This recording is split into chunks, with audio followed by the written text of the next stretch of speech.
It's easy to look at a game like Riven and take it at face value. Dripping in atmosphere, it's a beautiful first-person puzzle game that simply asks players to slowly unravel the mysteries of its unusual world. If you take a longer view of its release, however, I might argue that Riven is something even more important. It is a realization of dreams from a bygone era.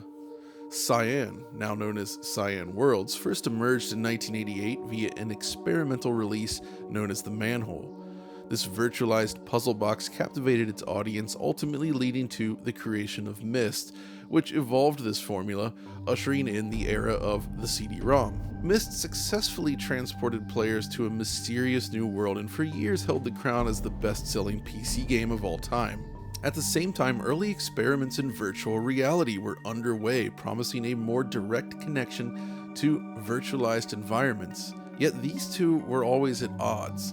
Cyan relied on pre-rendered backgrounds forged on powerful computers, while virtual reality machines were limited by the processing power of 90s hardware.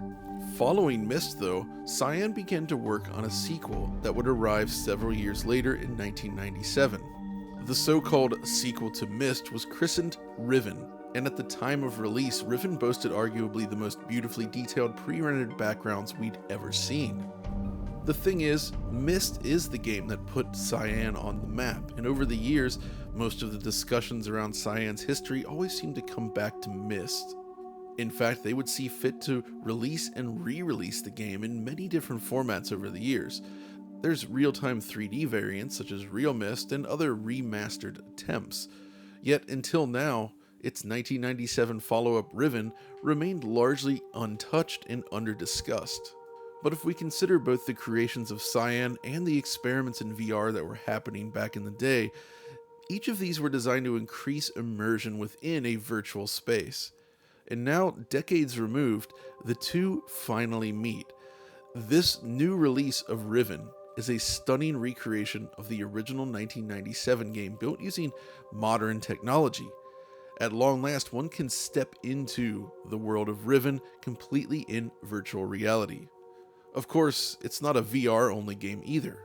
Whether you prefer the flat-screen experience, complete with HDR, or the headset, Riven is the ultimate realization of what Cyan sought to build all the way back in 1988. I'd imagine, in part, the reason it took so long comes down to technology available. You see, the leap from Myst to Riven in terms of pre-rendered background quality was gigantic. Myst still has that early 90s CGI look to it, something that could be translated somewhat into real-time 3D even decades ago. But Riven's backgrounds are a different story entirely. The density and quality of these original renders remains impressive even today. The world features more life. Despite ultimately remaining a series of still shots that you click through, Cyan was able to add animations such as rippling water, plumes of smoke, and small insects buzzing around, bringing each scene to life. Furthermore, larger videos could be utilized, enabling full-screen animation that was not possible in the original Myst. But real-time 3D rendering really just wasn't ready to match this level of fidelity, that is until recently, which is why this new remake of the game built in Unreal Engine 5 is so interesting. So to begin with, this new version of Riven is available currently on PC and Meta Quest. We'll talk about the Quest version shortly, but I want to first focus on this PC version. While it is touted as using Unreal Engine 5, it might surprise you to learn that Riven does not actually utilize any of the new technologies pioneered in this iteration of the engine. That means Nanite, Lumen, and virtual shadow maps are absent. This primarily ties into scalability reasons. They needed to ensure the game could run on a Quest headset, and the team size isn't necessarily large enough to support multiple branches. However, do not let this fool you. Riven perhaps demonstrates more than most titles that artistry trumps all, and it is a truly gorgeous game. Ultra high density polygon models fill each and every scene, giving it that true CGI-like look. This is true of the lighting as well, which is perfectly tweaked to simulate the look of the original game. The use of color will drop your jaw, and so much more animation and life has been breathed into the game world. Truly an astounding presentation. Furthermore, Riven 2024 fully supports HDR, which is perfect for a game like this. The sun piercing through the clouds creates these beautiful, intense highlights that serve to accentuate the realism. And all of this is extremely important for a game like Riven. After all, like Myst, the goals of Riven are centered around exploration and puzzle solving, figuring out how to proceed, reaching new islands, and revealing the narrative. As a result, you'll spend a lot of time just existing within this world, and the presentation and atmosphere are what keep you engaged. It's such a strange, otherworldly place, creepy at times even. I'd say that the attempts at bringing the original Myst into 3D were a lot less successful in terms of capturing that original atmosphere, but the remake of Riven in comparison is spot on. It fully retains that uniqueness behind the presentation. And to better understand what I mean by that, I've put together a series of comparison shots, which we'll go through right now. I attempted to match the camera perspective of the original game using the new 2024 remake. But I actually want to start here at the very beginning with the Cyan company logo.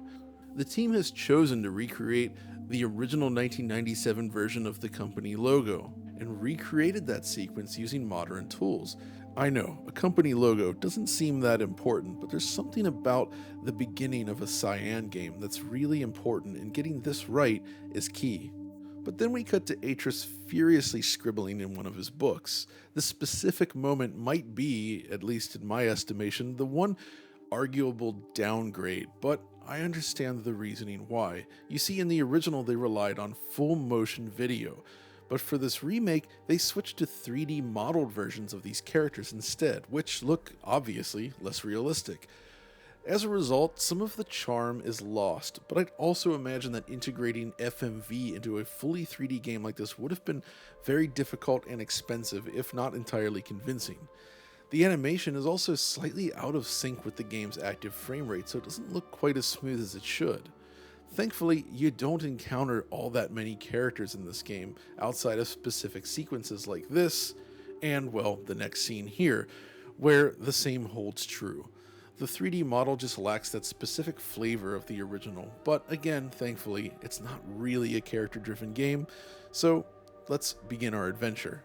And it's here where many of the new version's advantages shine through. Firstly, I love how they've managed to maintain the proper atmosphere. The weird contrast between bright blue skies and the color grading with these strange shapes and designs. While the backgrounds have certainly been modified, sometimes for gameplay purposes even, they retain so much of that original design charm and feel very authentic. Stepping forward, you can see that the terrain itself is more detailed with higher resolution textures. Being real time also allows more animation in every scene.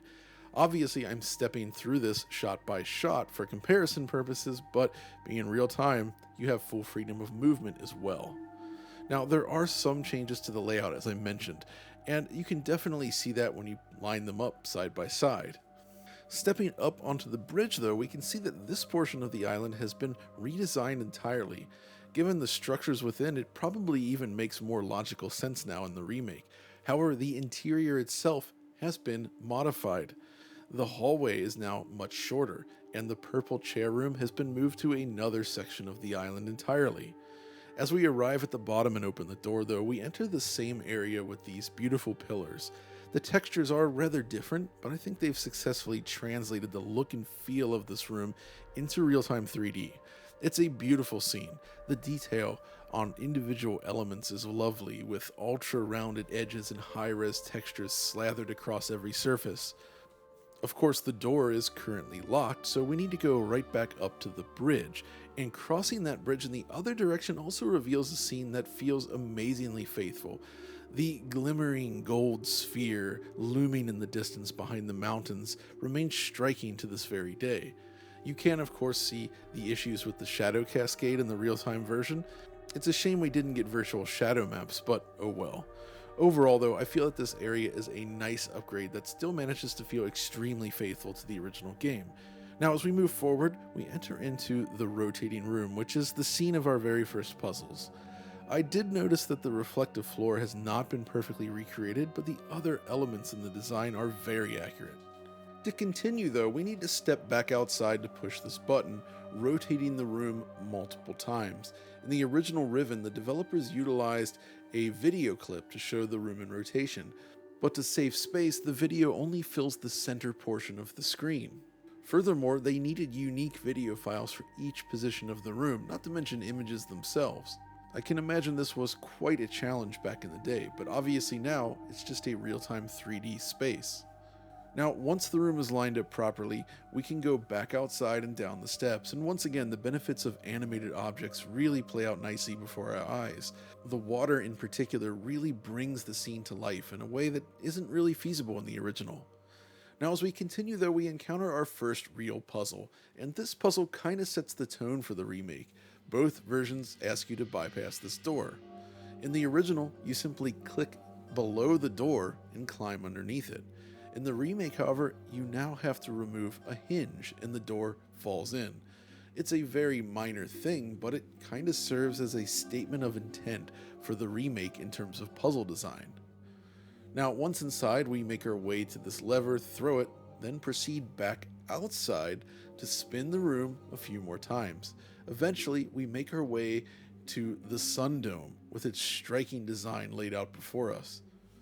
This is exactly the type of thing that Riven does really well. It presents an object that feels worn, physical, and realistic, yet it's so strange and otherworldly that it really transports you to this world. I love it. The inside of the dome, however, has been completely renovated. The layout is different. There's both an upper and lower area in the remake that sort of encircles this beautiful central area. The location of the stairs and the direction of travel have also been changed, but eventually you do wind up outside again in a similar but slightly different location. Both feature this singular lever here that you need to pull in order to proceed, but in the remake, they added this impressive new sequence where the entire bridge collapses before your eyes, which is super cool.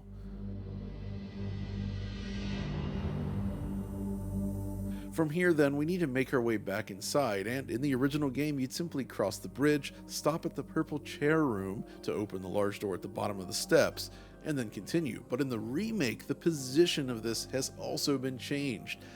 The purple room is now accessed from another door within the Sun Sphere. Once our business is complete here though, we can make our way back down to the locked door and we're granted access to our first vehicle. Once it arrives and you climb aboard, we're treated to an impressive sequence that takes us to the next island. In the original game, a full motion video is used to depict this travel motion. This is one of the few cases where the video itself encompasses the entirety of the screen.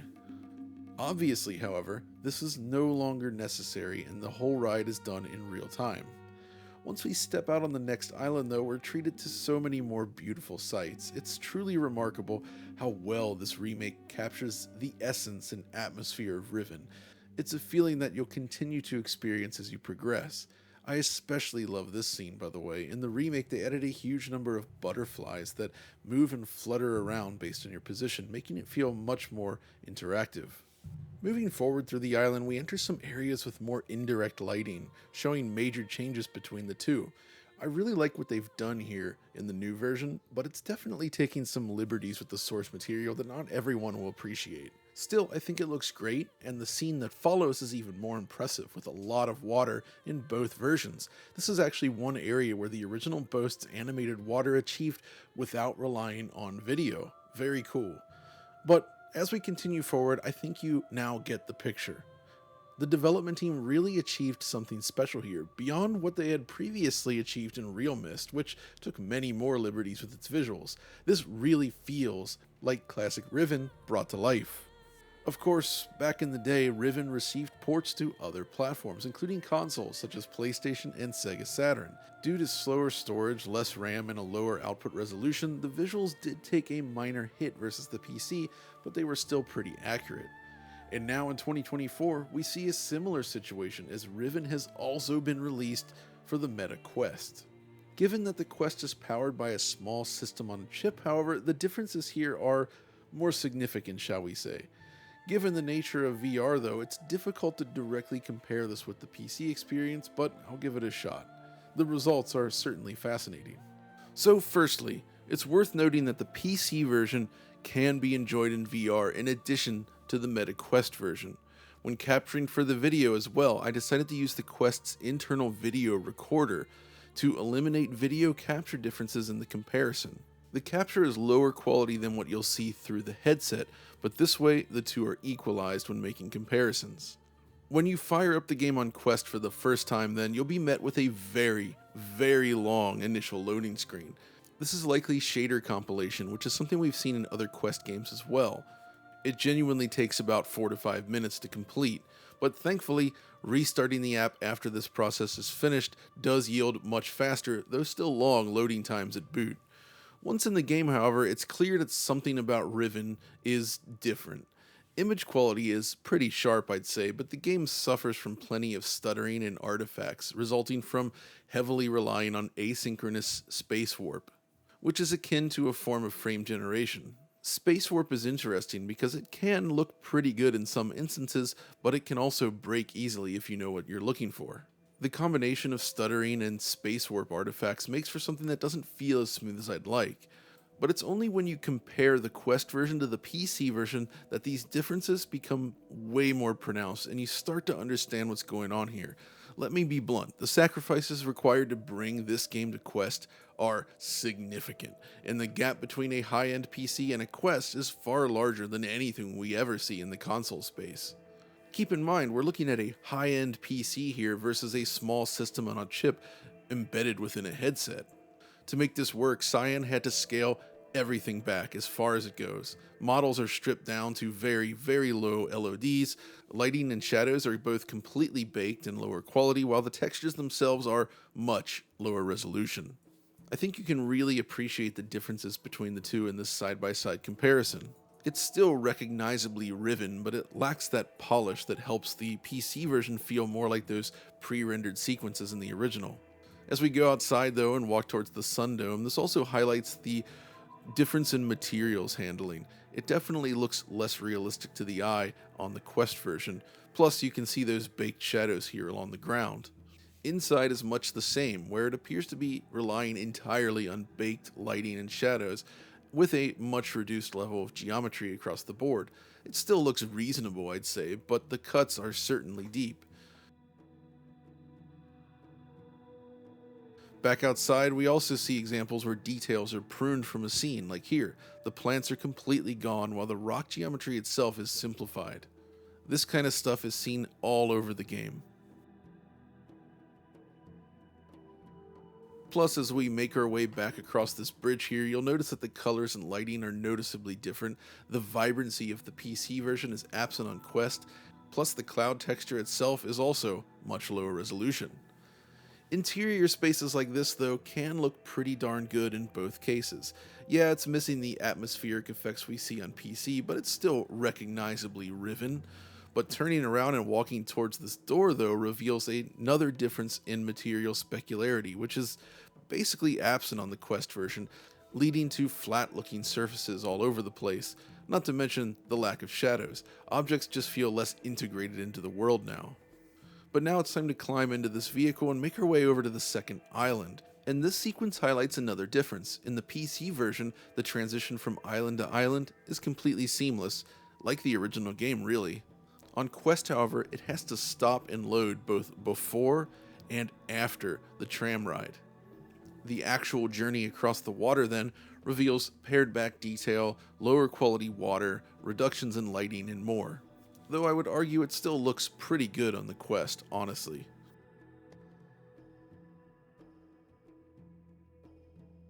What doesn't look good though, and this is probably the worst example that I've found in the entire game, is this small fountain along the stairway. It looks dreadful on the Quest, like it just doesn't work at all. This is the kind of thing where it feels like the artists should have stepped in and find a completely different solution to make it look better. But thankfully, the rest of this island is not too bad. Yes, the detail is still obviously very pared back compared to the original, yet it still feels suitably Riven. The thing is, realistically, we can't expect all of these fine details to be translated over to much less powerful hardware. It really does demonstrate how scalable the game and its engine can be, but there's a point where certain elements of the art almost feel compromised, you know? If you design your assets for a lower end spec, the nips and tucks tend to make a lot more sense, but here it almost feels like you're looking at a Google Earth rendition of Riven, which is why I kind of keep waffling back and forth on this one. It's both an impressive accomplishment and ultimately still immersive, but man, when you've seen the PC version, it's hard to go back to the Quest version. That's not to say that the PC version is perfect in VR either though. It's very demanding for starters, but beyond that, there's a glitch with shadow rendering that causes broken shadows to appear in one or both eyes, creating this distracting, flickering effect. This does not happen in the normal 2D mode. Plus, other users are reporting problems with resolution and image clarity. So it does seem like there is still some work to be done here. But even with these issues, Riven in VR on a powerful PC is genuinely a magical experience. Truly, it feels like stepping into this world, and it massively enhances that feeling of place. Just existing within this space feels amazing, and it makes puzzle solving that much more enjoyable and tangible. I always felt that Myst was a little bit strange in VR, as if the proportions of the environment don't really match what your brain is expecting, but that's not the case here. This really puts you into this world. It's amazing. If you have a powerful enough PC, you've got to try it. As for the Quest version though, it's still immersive enough, but I would only really consider this if you don't have the option to play it on PC. It's also a game I'd like to see on the PSVR 2 at some point, because despite my criticisms of that headset, it would be a good fit for that platform, especially with support for things like HDR and perfect black levels thanks to the OLED.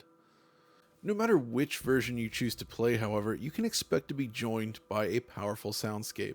The ambient audioscape is phenomenal on its own, really bringing a lot to the game, but Robin Miller's atmospheric soundtrack makes a return as well to further enhance that otherworldly experience. For this next clip, I'm just going to play back some gameplay with the audio included. Turn up your sound or throw on a pair of headphones, close your eyes and just listen to everything as it plays out. It's extremely immersive, I think.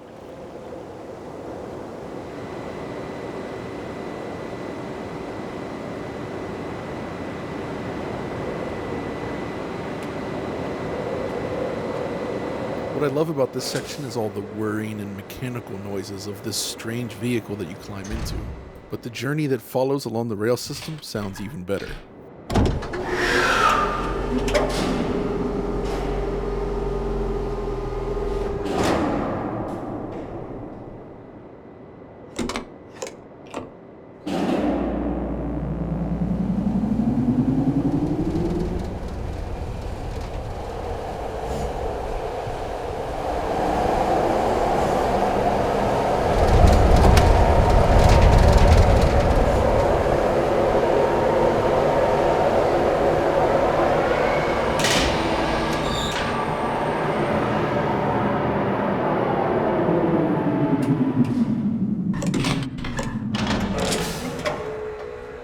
As we continue into the next room, pay attention to how the music so seamlessly fades in, lending the scene additional atmosphere.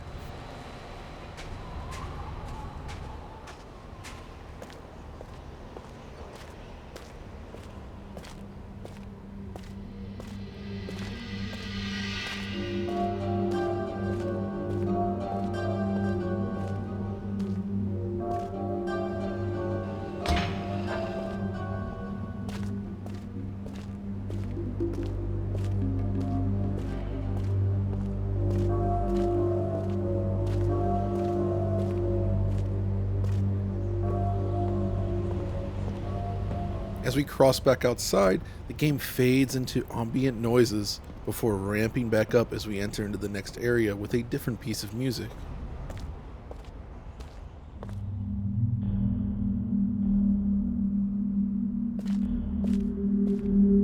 Now listen as we transition into the Sun Dome.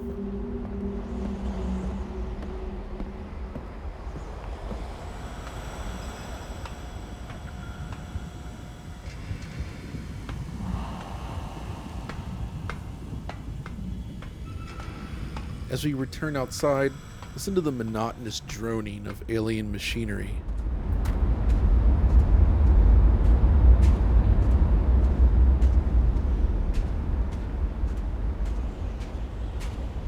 We'll end our tour by entering the purple chair room, and listen how that transition works.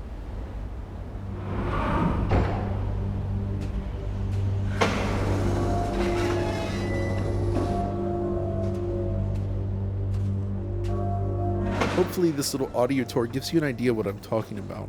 It may not stand out right away while playing, but if you listen to everything happening around you, it really helps build this world into something else. All these alien, weird sounds whizzing and whirring around you, combined with the atmospheric music, plus the simple sounds of nature. There were ambient sounds in the original Riven, but everything is so much more dynamic and alive here in this new version.